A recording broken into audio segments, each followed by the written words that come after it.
Diggers dig the ground, scoop it up so high. Dump trucks roll along, dropping loads nearby. Cranes lift heavy beams, reaching for the sky. Rollers smooth the road, making it just right. Dig it up, lift it high. Diggers dig the ground, scoop it up so high. Dump trucks roll along, dropping loads nearby. Cranes lift heavy beams, reaching for a world so clear. Rollers smooth the road, making it just workers wear their hats, working all day long, building homes and streets, making cities so strong. Wheels go buzz and bang, hammers tap and cheer. Step by step we build, morning and night. A world so clear, dig it up, lift it high. Workers wear dump it down, working on roll on by. Busy sight, making work with cheer. Building up a world so clear. Step by step we build, morning and night. Dig it up, lift it high. Workers wear dump it down, roll on by. Busy sight, work with cheer. Dig it up, lift it high, dump it down, roll on by. Busy sight, work with cheer, building up a world so clear, building up a world so clear. Dig it up, lift it high, dump it down, roll on by. Busy sight, work with cheer, building up a world so clear, a world so clear.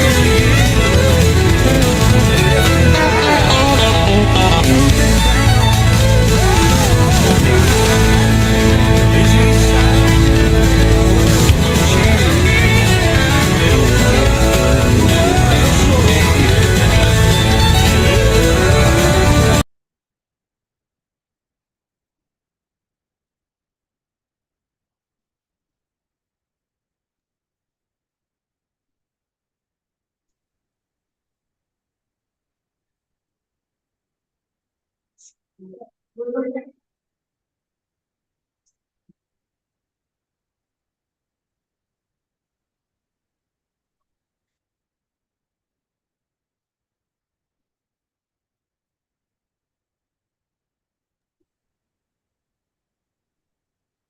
Hello, am I audible, sir? Yes, go ahead. Yes, you Yes, are. sir. Yes, sir. Welcome back after the delicious food. Hope you had taken a fresh air outside. And now our day two, session two. Today's topic is SDG 7, affordable and clean energy by Dr. Deepak Vaikar, sir. Sir, please over to you. Thank you very much, Mayuri. Okay, I will start sharing my slides. I will need your support to confirm whether you are able to see my slides. I'm going for full screen now.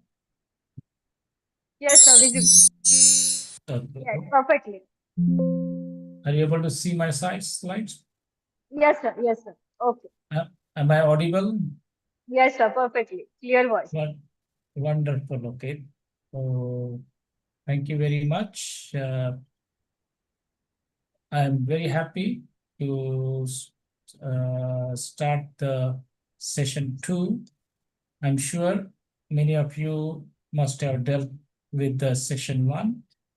And now let us move to specifics of it. We have gone through overview of SDG, ESG. And in this session, I would like to focus on sustainable development goal number 7, affordable and clean energy for Vikasit Bharat 2047. Though the SDG agenda is for 2030, we will see how it can be extended up to 2047. Those who want to connect with me, please contact Professor Mayurichi, or you can send me message on the email address mentioned here. Okay, so we'll again begin with the quick current scenario, then SDG 7 dilemma. What is it? Smart, clean, and clean energy, how we can combine that. What will be challenges and opportunity for that purpose? And finally, we'll have summary and conclusion. Okay. Okay, today we have to finish a little early, so I might go a little faster for some slides. Now, I do not have to repeat this 17 goals. Now we will focus predominantly on goal number 7. But as has been the case, this goal number 7 will also be affecting goal 4, goal 6, goal 30. That is a challenge we have to work on. So quickly, current scenario. All of us know solar system. We are in a solar system and we get all our energy from solar energy. This all is, I think, what they call is the genesis. Roots of all our energy is a solar energy. From that only we get derived other types of energy. Okay, and it is a continuous cycle because of which this continuous flow of renewable energy continues. And this is a typical energy pyramid at the foundation level. I think most of you are from civil engineering. Foundation has to be strong. At the foundation level is a energy conservation. Once you have achieved that energy conservation, then whatever devices we use, if we try to use it energy efficient devices, then it will reduce our energy consumption substantially. And then whatever savings we get, from that we can start infusing renewable energy.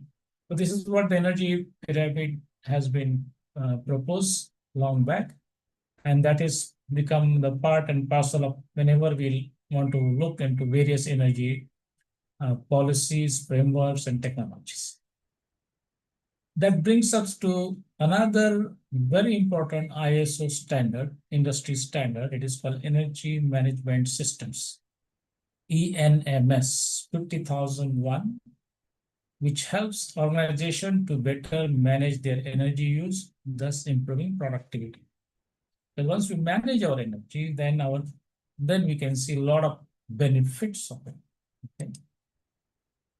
And I had a privilege of being a part of the World Energy Council as a honorary vice chair almost 20 years back. And at that time, we came up with the one statement called the WEC statement, WEC statement on energy efficiency. One of the important steps in our quest for sustainability should be to achieve energy efficiency in entire energy supply and utilization chain. Generation, transmission, distribution, and utilization. Together, these 4 constitute almost 3/4 of greenhouse gas emissions. If we are able to manage these 4 very well, we can manage considerably greenhouse gas emissions. And the studies found by International Energy Agency that energy efficiencies offer substantial energy and greenhouse gas savings at low or negative cost. Okay. I know all of us want to go for solar, wind, and you can see that still they are expensive, not reliable. There are some other challenges. Whereas energy efficiency can also provide reliability benefits and energy security. And once that is combined together, then it enhances business competitiveness and social welfare. That is where we are talking about ESG, okay? Environmental, social, and governance. Now, this is entirely not new. I think many of you may be knowing it. I had a privilege of being one of the keynote speakers for Renewable Energy Conference in 2006 and 2009, where former president of India, Dr. APJ Kalam, was keynote. He was a chief guest and keynote speaker. And all of us know that after that, when the Ministry of New and Renewable Energy was formed, he has proposed strategic goals for energy independence by 2030. Okay. Yes, we are heavily dependent on the foreign energy, foreign oil, and energy independence will really make us strong. And at that time, you say power generated from renewable energy technologies will be 25%. We are yet to get that generation, okay? Installed capacity may be increasing, but our demand is also increasing. So as a result, 25% is yet to be achieved.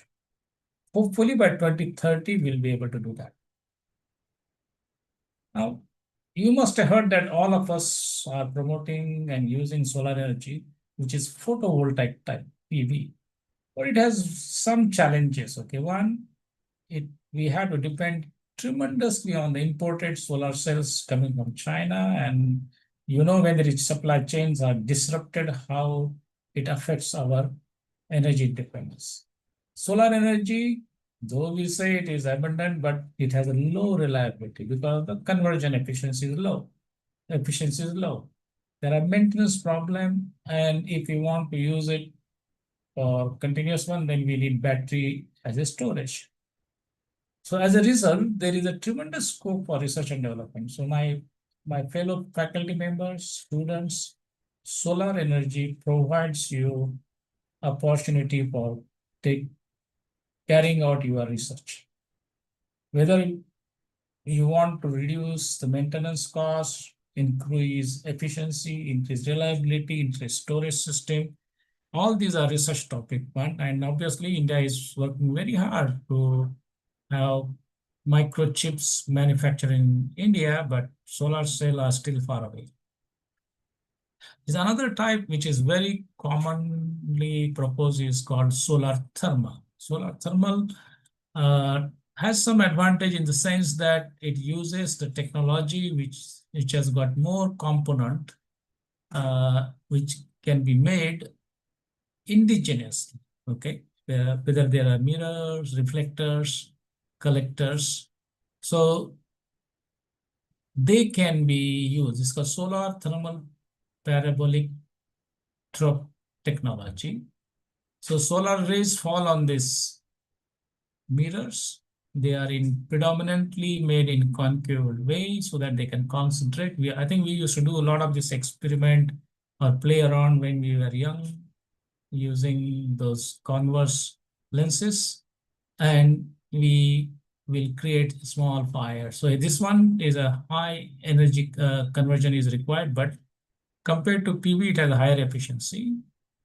Is reliable because you can store this heat. Heat is there, heat can be stored and then convert into electricity through a turbine, steam turbine, and you have got proper electricity coming, reliable. However, it requires very high space. Efficiency is high, reliable, space is high. Therefore, there is a scope for research and development. You can take projects directly into this one. I believe if we can do that and reduce the size of this solar disk, okay, then it will become more viable and efficient.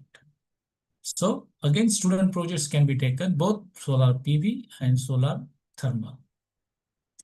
Another very well known is a wind turbine. Obviously, requires high speed. Minimum speed you need 6 meters per second or higher to get a proper output. Therefore, reliability is low. Wind speed depends on the season, depends on the flow, and the huge turbines so requires high space. Efficiency is comparatively low, better than solar, but still low, requires a lot of maintenance. Okay, so therefore, again, moment there are challenges like high space, low efficiency, low reliability, maintenance issue, then there is scope for research and development. That is where we should do it. Okay, so these are the challenges for solar and wind. So choice for us, should we use coal-fired power station, which is comparatively substantial for India. Coal reserves are available. So for China also it is available. However, the coal-fired power station, as we have discussed in the morning, that they are polluters. They pollute the environment. The air quality is affected. There are emissions of CO2 is there, sulfur dioxide is also there, NOx is there, and other pollutants and particles. So on the left-hand side, you have got the wave. If you want to still do it, the coal-fired power station wave, India is using almost 6 to 70% of electricity generated from the coal and natural gas. Or on the other hand, we use science, technology, engineering, arts, and mathematics. They call STEAM education of clean and green energy. Number 7, either solar, wind, or microhydro, or what we also gone through in the morning on the bio to bio waste to energy. So on the left hand side, yes, we can still generate electricity. We are still doing it. It's comparatively lower cost, but it is bhaggas, destructive type. On the other hand, yes, these are new and renewable types of energies. They are still developing. They are expensive. Their reliability is affected, but still they are sustainable type, jhakas. Again, I will ask the same question in chat box. You can put which type of energy you want to go. Okay, that is what the subject of today's presentation, SDG 7, affordable and clean energy, which is on the right hand side of your screen. Okay, jhakas one. Yes, we can now, obviously whatever challenges are there, we can overcome those challenges, and if you are able to overcome those challenges, then we are on the sustainable path. Okay, and we just learned also before we close in the morning, what is net zero. Okay, net zero, I mentioned to you, emissions minus absorption is equal to net zero. And our goal is also, if our emissions are to be there, our absorption should also increase. And that way, okay. And put simply, net zero means cutting greenhouse gas emission to as close to zero as possible, with any remaining emission reabsorbed from the atmosphere by oceans and forests for the instant. That is what United Nations says, okay? So that first you cut down your emissions wherever possible, and once whatever you couldn't cut down, then try to enhance the reabsorption rate. Punya badao. And energy sector is the source of around, as I mentioned to you, 3/4 of greenhouse gas emissions coming from fossilized energy use in power stations, and holds key to averting the worst effect of climate change. Yes, it's not easy. And if you are able to do that one, that is what we wanted. So what they are saying, yes, while it looks very simple, replace polluting coal, gas, and oil-fired power with the energy from renewable sources such as wind or solar, which could dramatically reduce carbon emissions. But we have been trying. The renewables are being used. Their percentage is increasing, but not at a pace where we can replace coal, gas, or oil. Reason being, when you want to do this one, moment that happens, the oil prices are still high. Okay, oil prices are still running above $65 per barrel. And as a result, the prices of oil increase, volatility is there, and that is causing problem all over the world because inflation is increasing. So energy security of the fuel and electric supplies at all times is very, very crucial. For sustainability, security is also important. That being the case, then how to achieve net zero? Because challenges are there. There are so many challenges I just identified. And how we can attain it? Okay, obviously we say yes, we have got sustainable development goals are there. Just use what is needed without compromising ability of the future generation to meet their own goal. That is what, if we follow that, it could be one possibility. And for that purpose, we have got various technologies are available. Okay, yes, we can continue planting the trees, not for the sake of Photoshop, okay, but when you put trees and they grow, then they start absorbing greenhouse gas emissions and other pollutant, air quality improves. Yes, we have got Bureau of Energy Efficiency, which is working on reducing wastage, increasing efficiency. And obviously, we have to use solar, wind, and other types of one. But whenever there is a waste, I think many of you may be doing this, and those who are going from environmental issues, collection of waste, recycling, okay, waste management, reduce, reuse, recycle, and all this can really give us science, technology, engineering, economics of clean and green. That is what is possible if we follow this path. And what we looked into is we can add two words instead of needs, not greed. Okay. So if you add these two words, not greed, to both the sections of the definition, then the new definition would read like this: sustainable development can be defined as a development that meets the needs, not greed, of the present, without compromising the ability of the future generation to meet their own needs, not greed. And then when that happens, hopefully we are able to balance emissions with absorptions and net zero. Okay, this is how we came up with the revised definition. Is yet to be adopted, but if you feel it is a better definition than only previous one, please give your recommendation. Now, to achieve this systematically, what we need to do is there are various ways they are thinking about it. This is one of the ways they have recommended modeling. They call how we can reduce our fossilized energy consumption and shift towards the affordable, clean, and green energy. So at present, we are consuming almost 85 to 75% of fossil. So they say from 85, if we can go down to 75% by 2030, that will be very nice. And that is what exactly Dr. APJ Kalam had recommended. 25% of your power generation comes from renewable sources. But then subsequently, we had to make extra efforts to move from 75% to 50%, from fossil energy to renewable from 2030 to 2050, means now increase almost 50% of the electricity energy demand coming from new and renewable sources, including bioenergy, solar energy, and hydro, nuclear, and other part I will share it. So this is what the modeling are saying. By 2050, if we do that one, then we are able to reduce the greenhouse gas emissions substantially, and that might help us to reduce the or maintain rise in Earth's temperature to 1.5 and around that.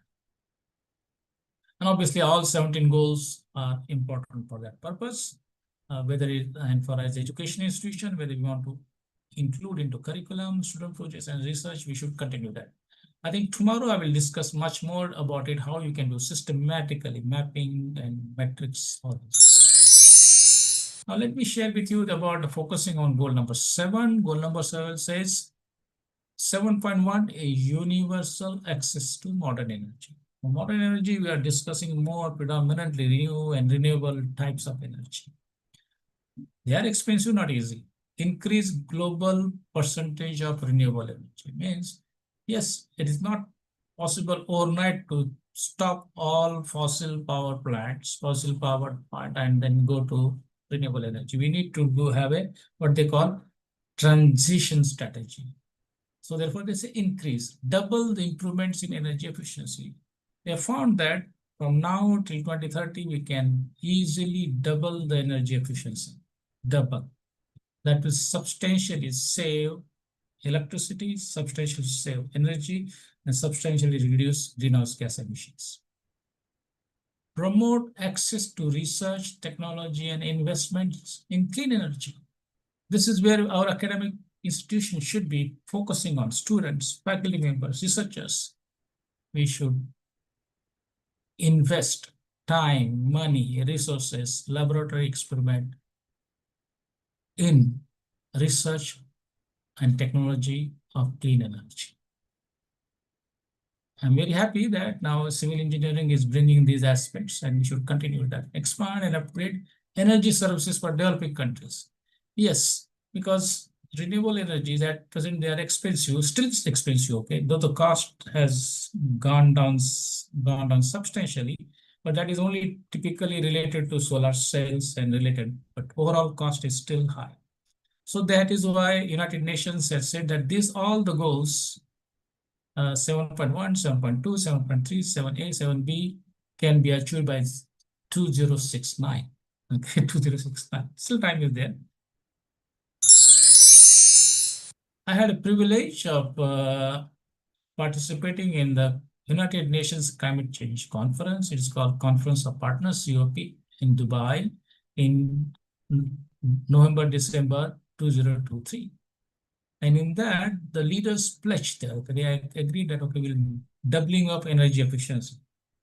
They were quite focused on that, tripling of renewables, transiting away from fossil fuel. These are the three important ones related to goals number 7. They accepted leaders pledge for it, and accordingly they are submitting their annual reports. Some progress is seen, some progress may not be seen immediately. And last year, this conference happened in Baku, Azerbaijan, and there, what they pledged was triple finance to developing countries for protecting lives and livelihood. We have seen that there has been effect. In the morning, I also mentioned to you impact of climate change, floods, droughts, storms, and their frequencies are increasing. Wildfires are there, and therefore, for developing countries, they need some financial support to overcome that. So, yes, United Nations at that time allocated, they say, around 100 billion to be allocated for that. Adoption of rules for carbon trading. Okay, this is another mechanism, carbon trading. There are both supporter and those who are against this mechanism. Carbon trading, they say it allows those who emit to get away, okay, because they can buy from somewhere without reducing their own consumptions. No progress on fossil fuels at the United Nations conference at Baku because oil lobby is very strong, gas and oil lobby is very strong, and they were able to influence that. Well, we will not able, they say we will not able to move. There will be tremendous problem, recession will be there if we straightway stop using fossil fuels. So there was no progress. And recently, again, in November, last month only, the COP30 happened in, they call Belém in Brazil. Belém in Brazil. Yes, there were major challenges. They couldn't come to some proper conclusion on certain issues. Differences were there. However, they agreed that double financing and triple by 2025 means now they want to double whatever they were pledging before. They say this year they should pledge more, double it. By 2035, triple it. Financing mechanism for developing countries. And obviously, then developing countries are happy, they will get some money, and they then sign those, whatever the statement came from there. Technology implementation program, they are now saying technology is now become viable. Let us work on implementing those technology, which I shared with you. Some of them are very much viable now, solar, wind, bio, okay, micro hydro, they can be easily implemented now. Technology-wise, no issue. Then they recommended, because there was no consensus on the fossil fuels, so they came with the Belém mechanism voluntary roadmap for just global transition for energy and forest. Somehow the businesses were saying, yes, we still need to use fossil energy, whether it's coal, oil, or gas. Only we can start reducing it, but we cannot completely stop it. They were expecting that now we should stop further deforestation. Then again, they are saying, oh, we need some critical minerals, we need some resources for the growth and development of the economy, and therefore they cannot 100% stop what you call the protecting forest. So they will try to protect it, but still there will be some forest which will be gone for that purpose. So that being the case, now it brought us to another interesting part. So I'm going to share with you when you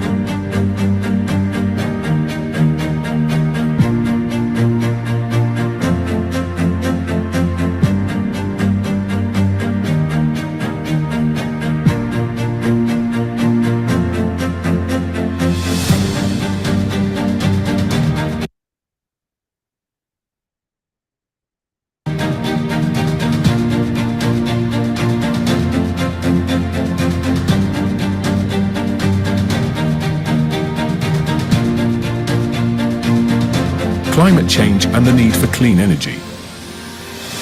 Our reliance on fossil fuels is causing a critical problem: climate change.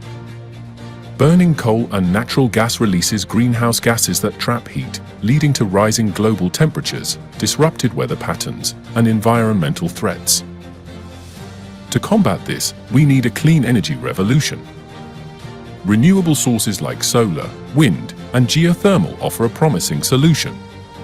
But they have a key limitation: intermittency. Solar panels work only during sunlight hours, and wind turbines rely on wind speeds. This inconsistency makes integrating them into the existing power grid challenging. Hydrogen, a clean energy carrier. This is where hydrogen, H2, gas enters the scene. Hydrogen, the simplest element, is a versatile energy carrier. It can store energy and be used as a clean fuel, emitting only water vapor when used. Hydrogen boasts several advantages. It has a high energy density, making it ideal for transportation and energy storage. When used in a fuel cell, it burns cleanly, emitting only water vapor and electricity, offering a significant environmental benefit compared to fossil fuels. Additionally, hydrogen is versatile, with applications in electricity generation, transportation, and even industrial processes. The key to unlocking hydrogen's potential is green hydrogen production. This is where engineering takes center stage. Green hydrogen is produced through a process called electrolysis. This method uses renewable energy sources like solar or wind power to split water molecules into hydrogen and oxygen. A specialized device called an electrolyzer uses the electricity from renewable sources to drive this reaction.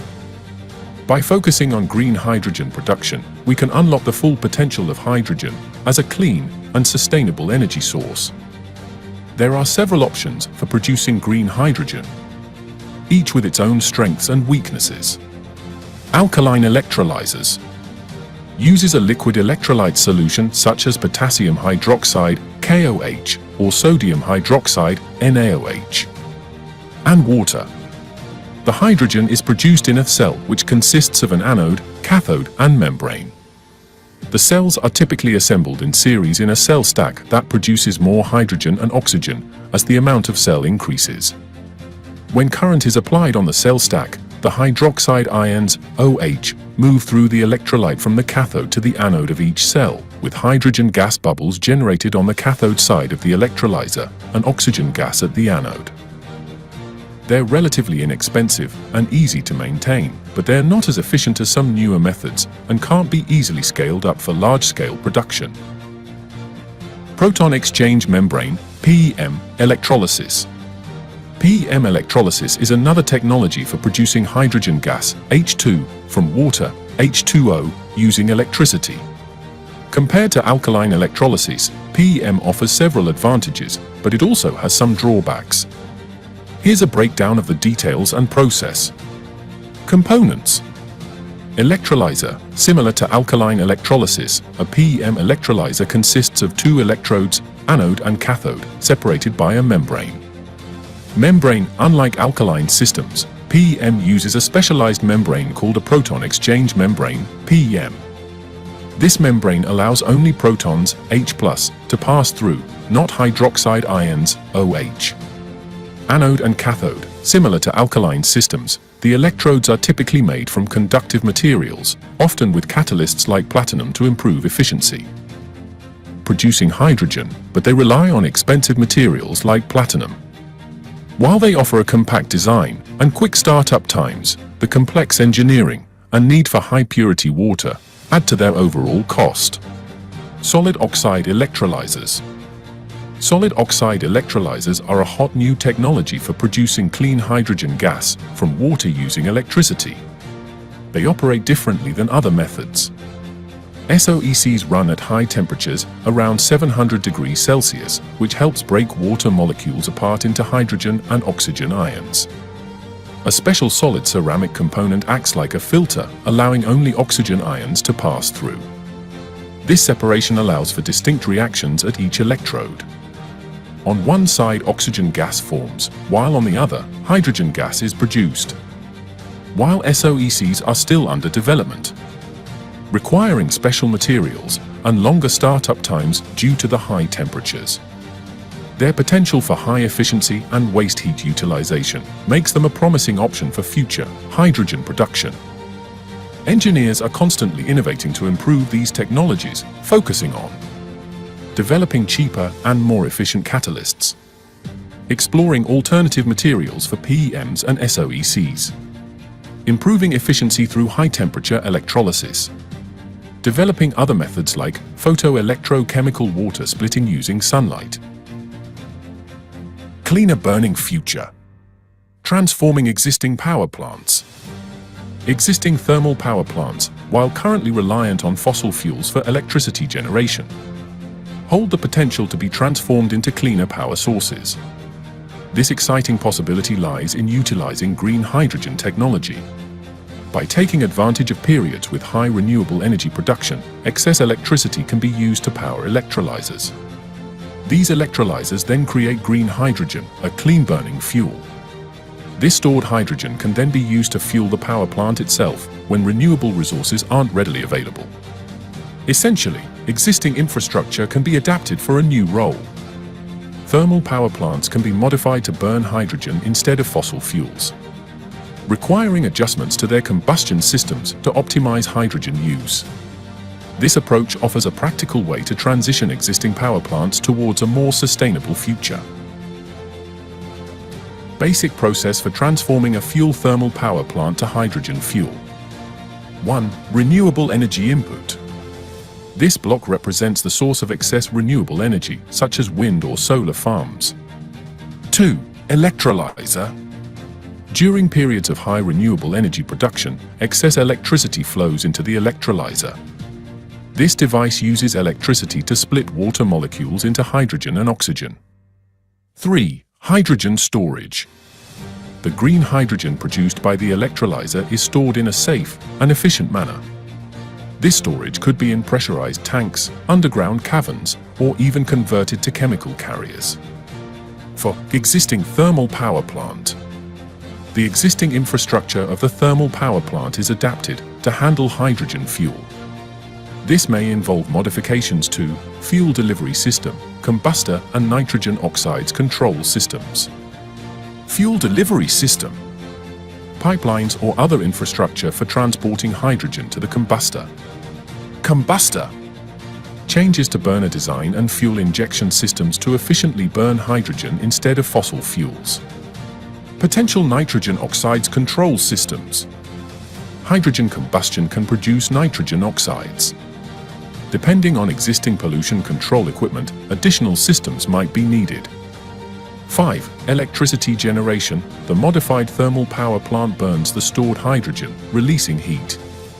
This heat is used in the existing Rankine cycle to generate steam, drive the turbine, and ultimately produce electricity. 6. Water output. The only byproduct of hydrogen combustion is water vapor, a significant improvement over greenhouse gas emissions from fossil fuels. There are two main approaches to utilizing both hydrogen and fossil fuels in thermal power plants. Co-firing. Fuel switching capability. Co-firing. This method involves burning a mixture of hydrogen and fossil fuels, like natural gas, simultaneously in the combustor. This allows for a gradual transition to hydrogen while still maintaining some level of fossil fuel dependence. The proportions of hydrogen and fossil fuels can be adjusted based on factors like hydrogen availability, electricity demand, and emission regulations. Fuel switching capability. Thermal power plants can be modified to have the capability to switch between hydrogen and fossil fuels entirely. This might involve maintaining separate fuel delivery systems and burners optimized for each fuel type. This approach offers more flexibility in terms of fuel source selection based on cost, availability, and environmental considerations. The best approach for your specific situation will depend on several factors, including the existing infrastructure of the power plant, environmental regulations, economic considerations, and the long-term vision for clean energy transition. This is a simplified process flow, and the specific modifications required will vary depending on the type and design of the existing thermal power plant. Thank you for joining VABcreativeconsulting.com, Singapore for this basic introduction. Hydrogen gas for thermal power plants, a clean energy future. This presentation was prepared by Dr. Deepak L. Waker and engineer Venapu Ajay. Okay. I would like to express my appreciation to my colleague, Venapu, who has helped me to prepare this wonderful video. And this is what researchers and even some of the industry proponents are proposing: hydrogen-based economy. Siemens, General Electric, and others have also designed almost 800 megawatt of combined fired gas and hydrogen fired turbines. So now they are already been existing one. Only the cost is high, and slowly that is where we have to work into how we can use it appropriately. Okay. So I really appreciate my colleague Ajay Venapu, who has spent number of hours in compiling and preparing based on my information. And we'll be very happy to conduct any special program for only for hydrogen energy. Okay, it is another subject. At present, it is a new, but it is a potential to go for the future. By 2050, there are certain countries who have planned to infuse or inject 50% of hydrogen. Okay. Now, the question earlier we asked was how we can have our systematic process going towards net zero future. And key to this is obviously starts with the energy efficiency and management ISO 50000 protocol, along with the ISO 14000 and other one. Now we have found that by energy conservation mechanism, 10 to 15% of reduction in energy requirement is possible. So suppose we are consuming 100 unit in the Kolte Engineering College, then by adopting energy conservation mechanism, 10 to 15% reduction in the consumption can be possible. So then your requirement will be 100, instead of 100, it will be 85, which will be still at present, because in India, it is still fossil fuels are dominating. And whatever we save, plus we add another 25 to 40% reduction by energy efficiency mechanism. Yes, it is possible. We can, now there are devices which produce and use same amount of electricity, but give you more output. So another 25 to 40% reduction in the consumption. So total, we will be reducing our, within a few months to a few years, from 100 units to 60 units. Now we have saved almost 40 units. Okay, 40 units, whatever we have saved, we can use that money to invest into renewable, cost has gone down. Some subsidies coming from government. I think you may be knowing there is Surya PM Surya Yojana. And there are many other countries are also having their own funding mechanism, tax credits. So you can use this saved money in an institute or organization or a company to invest into renewables instead of just spending on the some celebration. Yes, do celebrate, but small amount. And this is how you can go from 100 units to all the way, only you are importing 30 units, okay? 30, okay, you are generating 30 and using it. And if you can continue that process for within a few years, you will find that your reliance on the renewable energy and efficiency is increasing and reliance on the fossil fuels is decreasing. Obviously, it may not become 100% zero in next 10, 15 years, but there is a potential to go by 2050, almost 90% you can do so in your campus. Okay, this is a systematic process. If it is followed, then we can hit the net zero future. It is an engineering process. We require to spend on the research and development. We need to incorporate these kind of technologies as well as topics in our curriculum so that our young students they are educated in this one. Yes, there is scope for AI. AI also uses tremendous amount of energy that needs to be also managed. So those who are good in software, they can go to AI route, but those who are still focusing on, they like in engineering, they like technology, they wants to use their hands, and for them, this is a very systematic process, which if we adapt into our engineering education, technology education, then they will still be attracted to our courses. Yes, those who are very much interested in this kind of microgrid is also there, smart grid is there, smart meters concepts are there with intelligent sensors, info communication, analytics, automation, big data, and artificial intelligence. Yes, it is possible now, it is doable. There are already certain power companies, utilities, they are using it. And in India also, the steps have been moving in that direction. So we can use all types of technologies for making smart grid. Okay, so I think this one I will skip this time, and we will, because today I was told that we are going to stop early. So I would like to ask this question. Is Make in India, Digital India, Smart City, Swachh Bharat, Self-Reliant, Atmanirbhar, Vikasit Bharat 2047 vision feasible without quality, secure, and reliable availability of affordable, renewable, and clean energy?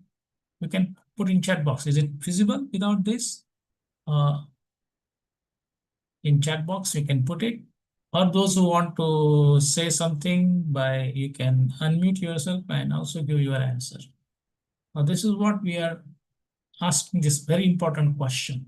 Now, I shared with you goal number 7, affordable and clean energy. And we are asking, we want to go for Vikasit Bharat. Is it feasible without clean and green energy? So yes, there are questions. There are some of them say, yes, thank you for your comments about nice video. They say it's not possible without. That is where the importance of goal number 7 is. Yes, if we want to have Vikasit Bharat sustainable way without causing destruction to the environment, we want Jhakas Vikas, okay, Jhakas Vikasit Bharat, okay. Well, we do not want Bhakas Vikasit Bharat. Then we have to start investing in various forms. The industries should invest into this one. Those who have got money, instead of going to crypto consumes a lot of crypto mines. They consumes a lot of energy. And I know people say I can invest and get money, but it is a speculative money. But if you invest in technology, in in research and development, in curriculum, in the courses and the internship, as well as improving the infrastructure, then this is a good investment. India needs to do it. Anyone who wants to achieve that Vikasit Bharat or Vikasit any other nation, they need to use this one. Okay. So very quickly to recap, we need to add two words to the definition: not great is in addition to the meet, so that we can have our journey towards net zero. That is one part. Second, again, I'm asking this question now. This time, all of you know it. What is it that is abundant in the world? Okay. In the earlier session number 1, I shared with you how you can use abundant waste we generate. And interestingly, waste is renewable. Okay, we keep on wasting and we keep on renewing it. What is it that is abundant in the world? I am asking another question. Okay, another question, and I hope that some of you may be able to put your thoughts or views on that. Okay. Yes, our creativity, innovation, and enterprise is abundant. Okay. In fact, we have globally 8 billion people. In India, we have got almost 1.3 to 1.4 billion people. Okay. Maybe some living, some very infant and old people. Then remaining one, we have almost got close to 1 billion people who can think. And if they come up with the different ideas, creative ideas, innovative ideas, enterprising ideas, then obviously we can address that one. Okay. Yes. Imagination and vision. I agree with you, Nishaji. So it is up to us, and this faculty development program is a step in that direction. How we can use the creative energy, I call it energy, okay, creative energy, innovative energy, enterprising energy, which is abundant. Okay, abundant. Many times we do not have to even spend something, you just sit and think about it. Obviously, in your free time also. And then we can create innovative solutions to solve the existing problem rather than going back and saying, oh, we have no choice but to use old technology. So that is the need of the hour. That is where we have got what they call young nation advantage. Okay. I was reading one article. We produce, I think in India, around 101.5 million engineering graduates are coming out of university colleges every year. That is a huge number. We are almost second to none. Now, question arises, how we want to utilize those 1.5 million engineers? Where we want to utilize them? Do we want to give them chance for creativity, innovation, and enterprise, or do you want to just put them into the behind the netas and then sloganeering and then destructive way? Choice is ours, okay? And our education institutions have got tremendous scope for that, okay? Tremendous scope to utilize the young engineers while they are with us, and when they leave us and go to the industry, go to the community, and they might come back again. That is another part. So if we can allow that kind of creativity, innovation, entrepreneurship amongst them, then it is going to be very positive development towards Vikasit Bharat 2047. Now, that being the case, I want to just share with you one of the composition when net zero concept was being debated in 2020, and the few lines came to my mind, and I'm sharing with you. You can make copy of this one, share with you with your friends, yourself also. Net zero pollution. Remember, net zero pollution, net zero waste. Net zero pollution, net zero waste, net zero energy at its best. Make them part of everyday routine, not only for a particular day, tree planting day or something. Keep our surroundings clean and green. If you do this one, if you pass on this message to each and everyone, whosoever you know, okay?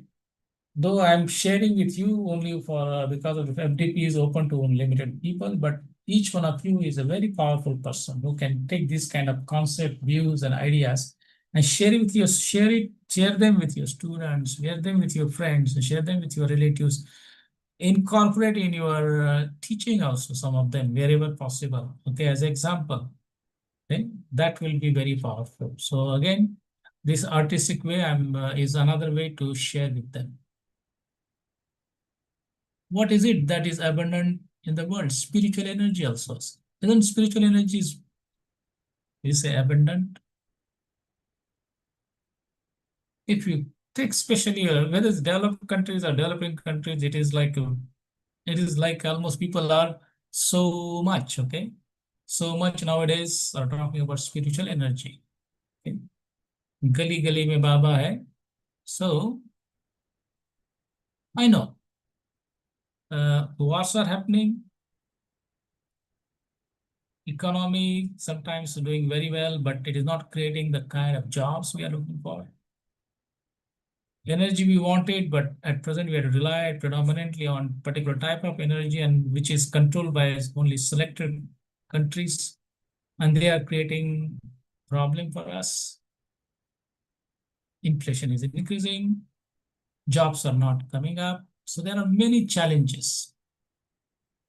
And in that context, I would like to share, because the based on one of my composition in Hindi, okay, dark clouds will eventually go. I think if I recall, I say जाएगा ये अंधेरा, okay? जाएगा ये अंधेरा. Dark clouds will eventually go. Golden rays of light will glow. So, जाएगा अंधेरा, आएगा सुनहरा सवेरा. Okay? आएगा सुनहरा सवेरा. Okay? So dark clouds will eventually go. Golden rays of light will glow. Vision of yours and mine. I'm not saying it's my vision. You also have got that vision. I'm very, very confident. All of us have that thinking in our mind. We want to do something, but whatever, but is there. So vision of yours and mine will once again blossom and shine. Okay? Vision of yours and mine. Okay? जो हम सोच रहे हैं, जो जो हम चाहते हैं, विकसित भारत, अच्छा भारत, सच्चा भारत, ओके, सबका भारत, फिर एक बार झूम उठेगा फिर वो सितारा, ओके, वो विकसित देश हमारा. The vision of yours and mine, झूम उठेगा विकसित तारा. Okay. Blossom and shine. So again, you can copy this one. This is a spiritual one, is a thought process. And once why they say that our mind should be regularly given nutritions of the interesting, positive thoughts. It is for that purpose. Because our mind will then start finding the solution. If we feed our mind with something else, it will also find the solution for that. Okay, both way.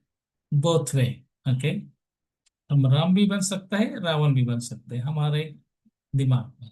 दोनों भी हमारे सोच पर, how we think, हमारी सोच कैसी है उसके ऊपर निर्भर रहेगा. How we think.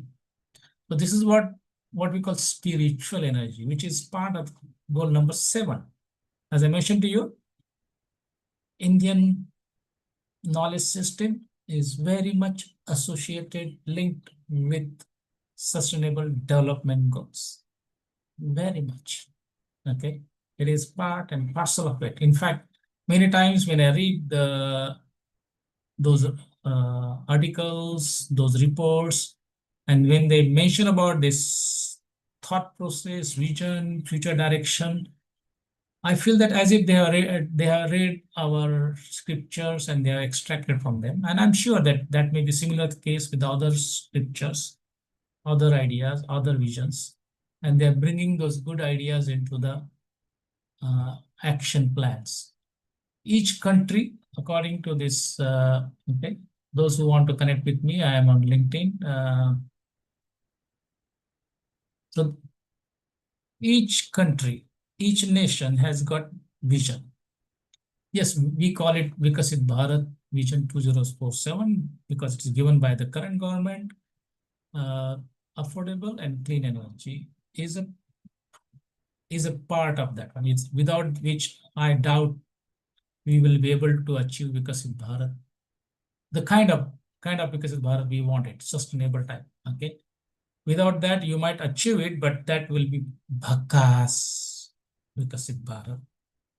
And then that will be place where instead of livable cities, we'll have almost difficult to live cities. Like sometimes they say now, many people say now we need to move away from Delhi, NCR, where it is the quality of air is such a bad, people wants to move away. Same thing will happen wherever there are major disasters, and many of them are man-made disasters, which can be corrected or which can be avoided by planning systematic. And this is the kind of vision we want to promote. I will be very happy to share with anyone who is interested, okay, anyone. Because we do conduct systematic faculty development program, student development program, research development program to infuse how you can bring them into your research project, student projects, curriculum, and even community service. Okay. That is what I have for you to share. What I'm saying is SDG 7, affordable and clean energy for Vikasit Bharat 2047 and beyond. Because once we are in that momentum, once we are in the momentum of goodness, then we will be able to easily achieve this one.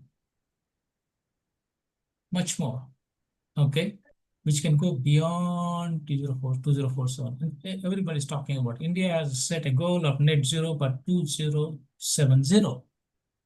Okay, so still time, we can accelerate it depending on the development of the technologies. If technology is developed and we get affordable, clean energy possible, feasible, which we can make it also. If we invest in education, invest in research, invest in healthcare so that our people remain strong, able-bodied, and they're able to produce. And if we invest in appropriate industries and technologies, and we have a strong community legislation, acts, implementation, such that those Ravan type of businesses and politicians and the administrators and the people do not take disadvantage of this one. Do not take that one for granted and only for their own benefit or their family benefit, they would like to destroy the environment. When we have this kind of strong commitment, they will be straight away. I'm very, very confident if our faculty members put these values, which are part of IKS, okay, put these values in our young students, okay, they are the one, our future of this. They will not allow this kind of reckless development. They will ask for sustainable development. Yes, though they want faster development, pace of development needs to be increased, but they will be patient also once they are known by research and facts which I presented today, okay, that how we can systematically move from fossilized energy to affordable and clean energy.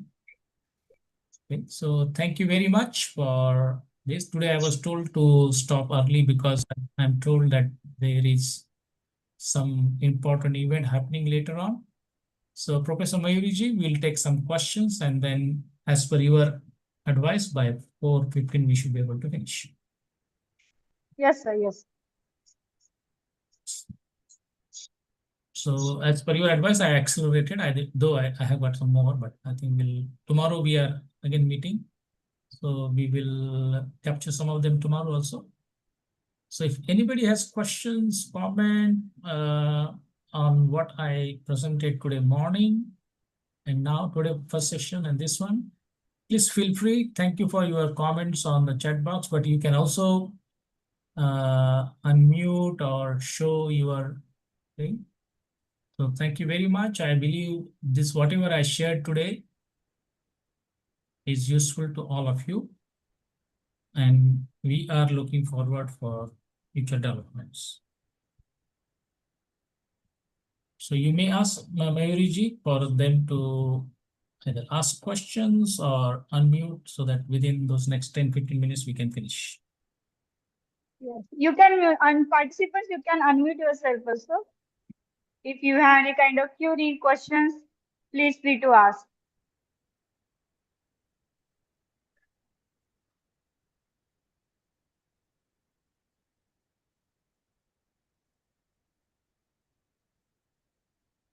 Yes, Ankurji, बोलिए.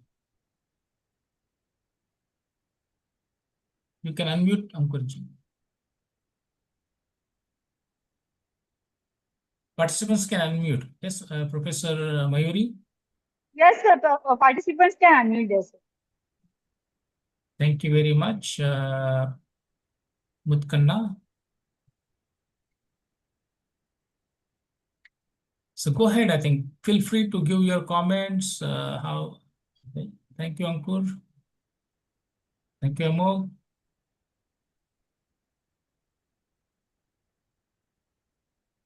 I know it is not easy, but I really appreciate, in spite of being Saturday, many of you have come back after lunch. It is not easy, I know. Saturday after you lunch, you take a rest.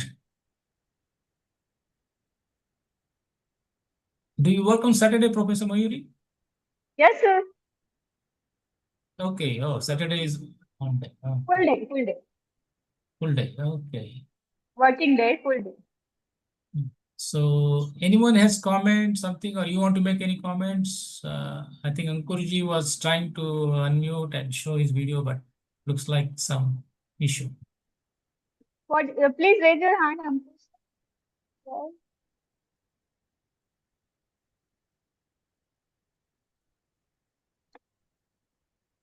Okay, thanks. Okay, Ankit. Okay, it is Zakas. Okay. Ankur, go ahead, sir. Looks like there is some challenge, problem for him to unmute. Okay, so thank you very much, Nisha. You want to say something, Professor Mayuri ji? Yes, sir. Yes, sir. Shall I conclude, sir? Yep, give your comments, and those who are, I Yes, think they are sir. not able to somehow, looks like they are less comfortable in unmuting and telling. No, So no, you sir. can, They can unmute themselves also. I asked them to unmute. See. okay. So otherwise, what you can do is like last time you asked them to, everybody, we have a photo session, okay. Then they might, Yes, sir. Yes, sir. you give your comments also, okay? You Yes, can sir. summarize Truly quickly. enlightening session, sir. What a jackass session, I can say. Thank you. So we will meet tomorrow to discuss the smartly influencing sustainable features in higher education as Yes, tomorrow. made in NEP 2020. So please join tomorrow also at 3 p.m. sharp. Okay, As tomorrow, we are yes, I having, will. Yeah, tomorrow I yes, will sir. share with you how we have helped couple of universities to infuse this into their curriculum, in Ankur sir is their. something wrote in this one. Oh, I see. Okay, Ankurji, take care. Hopefully, you'll recover very Comfortable fast. teaching. Yeah, Okay, yeah. okay, okay. Okay. No issue, sir. No issue, Ankur sir. Yeah, you can type it, hopefully.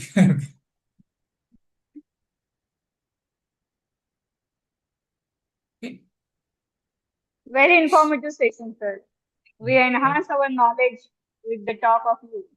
Thank you so much for Okay, this so I tried enlightening to. session. Thank you very much. I'm very happy. I can say like this one. Yes. Uh, Tomorrow's talk is infusing SDGs into curriculum, research, and project. Research Yes, sir. studies will share.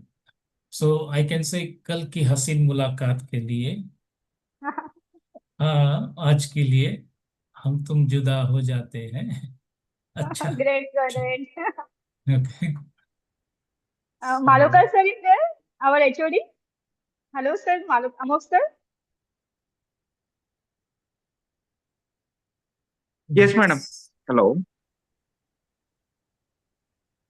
Yes, sir, you Yes, want to say sir. something?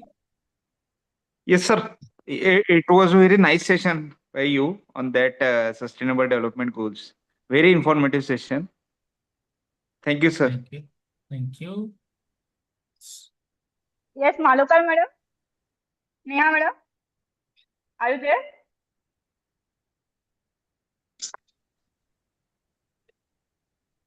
क्या ठंडी हवा पर धूप की गर्माई अच्छी लगी Hello, ma'am. Hello. Yes, ma'am. I would like to also thank very much to sir. Yes, sir. So, Yes, sir. sir explains very well, very beautifully. Each and everything he explains very nicely. Thank you very 100%. much for your yeah. Yes, yes. Thank you very much, sir. Thank you very much. Because today I got a message from madam that all of you have something and you want to finish early, so that is why a little bit speeded up. Some part I had to go a little fast, but tomorrow I think we'll make it up. Yes, sir. Tomorrow we are having holiday. We can enjoy the Oh. session. Yep. Yes. Tomorrow I will share Sunday. with my research Sunday. what research we have done and Okay. how it is helping some universities. Okay. Same time, 3 p.m. Same time, 3 p.m., sir. IST. Okay, yes. Anything you want to make any comments, Professor Milind?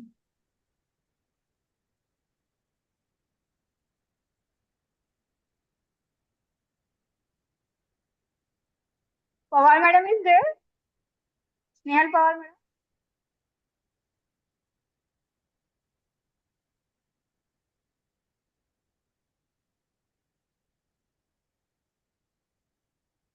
Okay, may I conclude, sir? Yes, you are the boss. We follow you. Thank you, sir. Okay, then. Go ahead. Go ahead. Yes, yes, sir. Yes, sir. I'm going to end this meeting. We will rejoin tomorrow at 3 p.m. sharp. Okay. Okay. Thank you, participants. Thank you, sir. Thank you. With the permission of our HOD, Dr. Amok Malukar, sir, I'm going to end this session. Yes, sir. May I, sir? Yes. Okay, sir. Thank you. Thank you so much.